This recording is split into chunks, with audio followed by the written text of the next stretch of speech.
Moscow's skyline loomed under a grey autumn haze as diplomatic tensions once again flared between Russia and the United States. The trigger this time, reports suggesting that Washington was considering supplying Ukraine with Tomahawk cruise missiles, a move that Moscow's foreign ministry immediately condemned as reckless and destabilizing.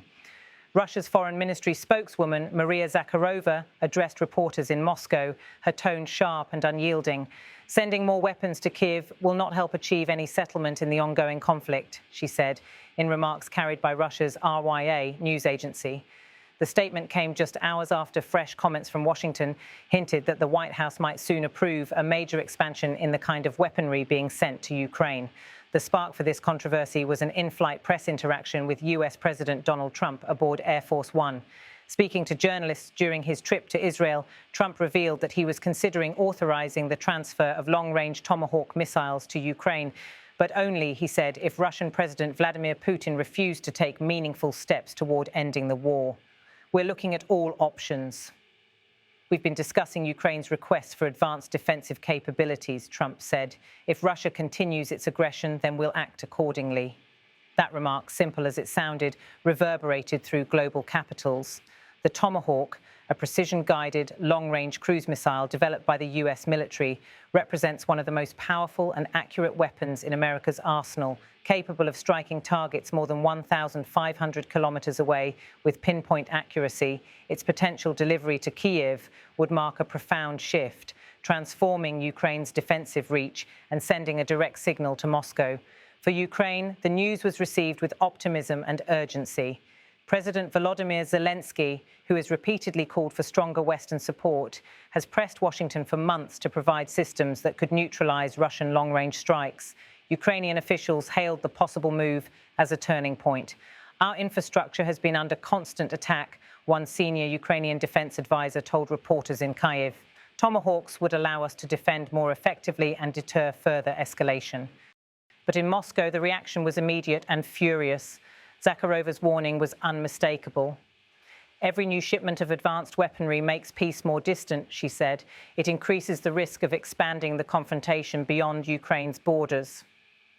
Russia, she added, viewed the potential missile deliveries as a direct provocation, one that could push both nations into an even more dangerous spiral. Inside the Kremlin, the rhetoric was even sharper. Senior Russian lawmakers accused Washington of seeking to prolong the war rather than resolve it. Kremlin-aligned commentators warned that such deliveries could prompt unpredictable consequences, including the targeting of supply routes and storage facilities in NATO countries bordering Ukraine. Moscow's state television described the US move as a new stage in the hybrid war. Meanwhile, at the Pentagon, officials maintained a more cautious tone.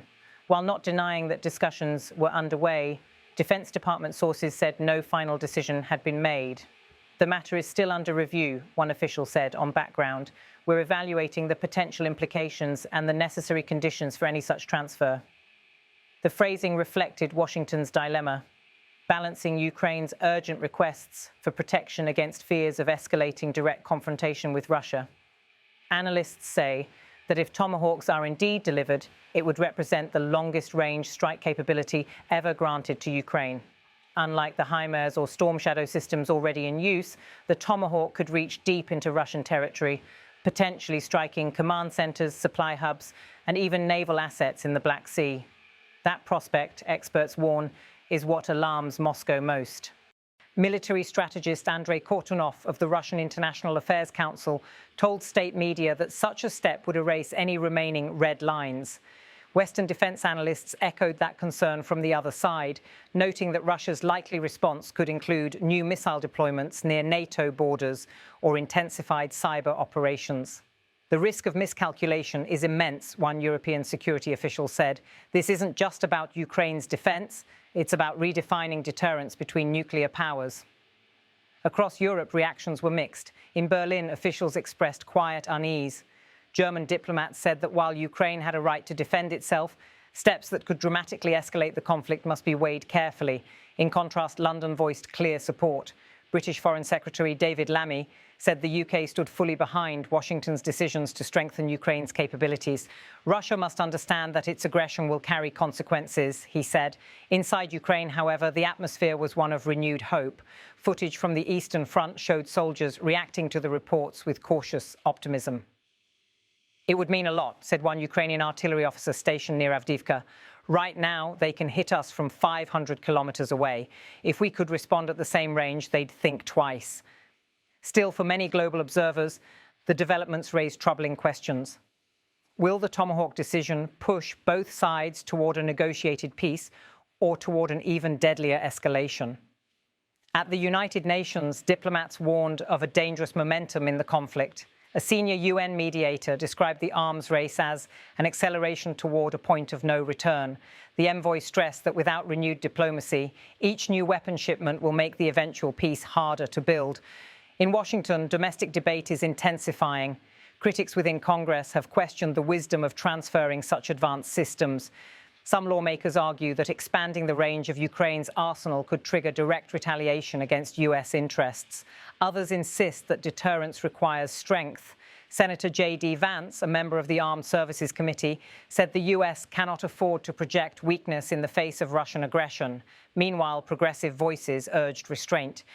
We're edging closer to a broader war, warned one senator. The American people deserve to know the risks. On the diplomatic front, both sides continue to trade accusations. Russia insists that the West is using Ukraine as a proxy to weaken Moscow. The US counters that Russia alone bears responsibility for its invasion and continued attacks. President Trump, in a follow-up remark during his Israel trip, reiterated his view that diplomacy was still possible, but only if Moscow comes to the table in good faith. We all want this war to end, he said, but ending it means stopping the aggression, not rewarding it. The Kremlin, however, sees things differently. President Putin, speaking to reporters after a meeting in Sochi, said that Russia will respond proportionately to any new military deliveries to Kyiv. He did not specify what such a response might entail, but hinted at expanded missile deployments in Western Russia. Analysts noted that similar warnings preceded Moscow's earlier decision to move nuclear-capable Iskander systems to Belarus last year. Behind the public rhetoric lies a deeper stalemate. For nearly 3 years, the war in Ukraine has drained both sides. Cities like Kharkiv and Mariupol remain symbols of endurance and destruction. Western aid has kept Ukraine's defences intact, but the front lines have shifted little in recent months. Russian strikes continue to target power stations, ports and transport hubs. Ukraine, with limited long-range capability, struggles to strike back effectively.